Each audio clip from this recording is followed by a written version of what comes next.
김부엽 기자, 오늘 주제는요? 망명한 북 외교관의 거취 2년 만에 공개, 누구에게 도움될까입니다. 2018년 11월 이후에 행방이 묘연해졌던 조성길 전 이탈리아 주재 북한 대리대사가 지난해 7월 한국에 들어왔다고 뒤늦게 알려졌습니다. 국회 정보위원회 국민의힘 간사인 하태경 의원이 어젯밤에 느닷없이 조성길 전 대사는 작년 7월 한국에 입국해서 당국의 보호를 받고 있는 것으로 파기됐다, 이렇게 밝혔습니다. 15개월가량 공개활동 없이 은거하고 있는 거죠. 하 의원이 이렇게 폭로한 이후에 일부 언론들이 황장엽 이후 최고위급 망명이다, 이렇게 호들갑을 떨기도 했고요. 남북관계에 어떤 영향 미칠지 분석하는 기사가 이어졌습니다. 그러다 보니까 북의 고위 외교관 출신인 태영호 국민의힘 의원이 입장문을 냈는데요. 조성길 본인의 동의 없이 관련 사실이 언론을 통해 무분별하게 노출되는 것에 유감을 표한다. 딸을 북에 두고 온 아버지의 심정을 헤아려 언론이 집중 조명과 노출을 자제했으면 한다는 내용이었습니다.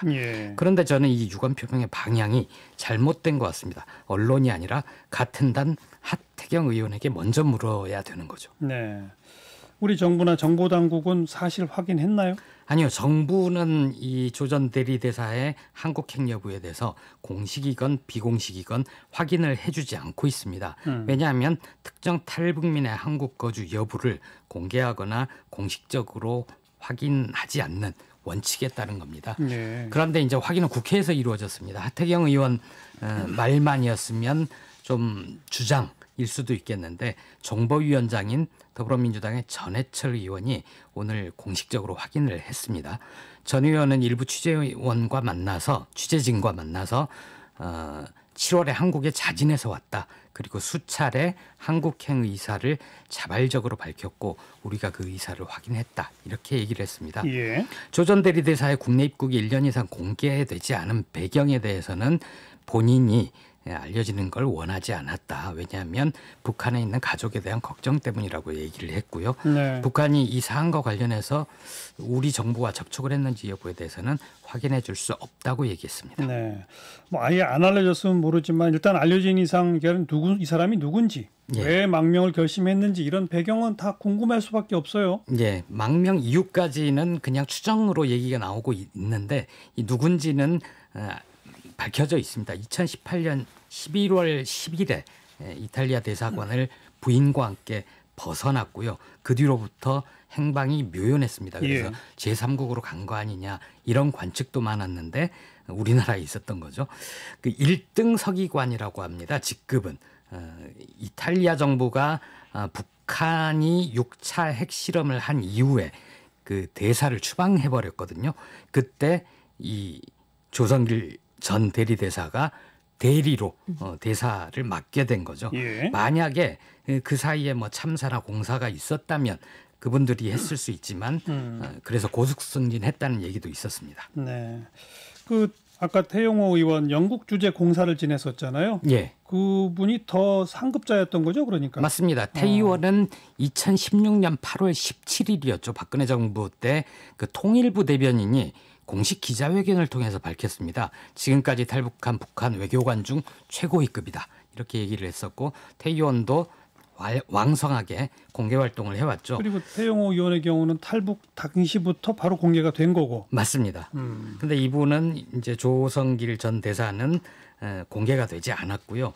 그동안 얘기가 나왔던 건 지난해 2월에 이탈리아 정부가 조 전 대사의 딸이 북한으로 송환됐다, 이렇게 밝혀서 관심을 끌기도 했습니다. 그때 태 의원이 의원 신분 아닐 때 공개적으로 편지도 쓰고 블로그에 쓰면서 내 친구 조성길 서울로 와라, 뭐 이런 글을 보내기도 했었는데 그 이후에 딱 중단했었습니다. 일부 언론에서 뭐 황장엽 이후 최고위급 망명 그랬는데 그건 사실이 아니네요. 그렇죠. 왜냐하면 태영호 의원만 해도 영국에서 공사를 지냈었거든요. 그러니까요. 그 직제상 보면 대사 다음이 공사, 참사, 서기관 순인데 조성길은 그 아래인 거죠. 어쨌든 대사 아니냐, 이런 얘기를 하실 수도 있는데 대리대사라는 건 임시로 대사를 맡고 있는 겁니다. 아무튼 이제 공개가 됐어요. 또 또 북한이 이미 작년 7월부터 한국에 와 있었다는 사실을 이미 알고 있었는지 아니면 이번에 알게 됐는지는 확인이 안 되는 거예요. 그렇습니다. 그러나 아무튼 남북 관계에 영향을 미치겠죠. 만약에 우리 정부가 이 망명 과정에 적극적으로 개입을 했다. 공작을 해서 데려왔다거나 아니면 그의 존재를 정치적으로 활용을 했다면 문제가 생길 수도 있을 것 같습니다. 그런데 그러지도 않았고 이번에 공개가 된 것도 야당 의원이 공개를 한 거지 않습니까?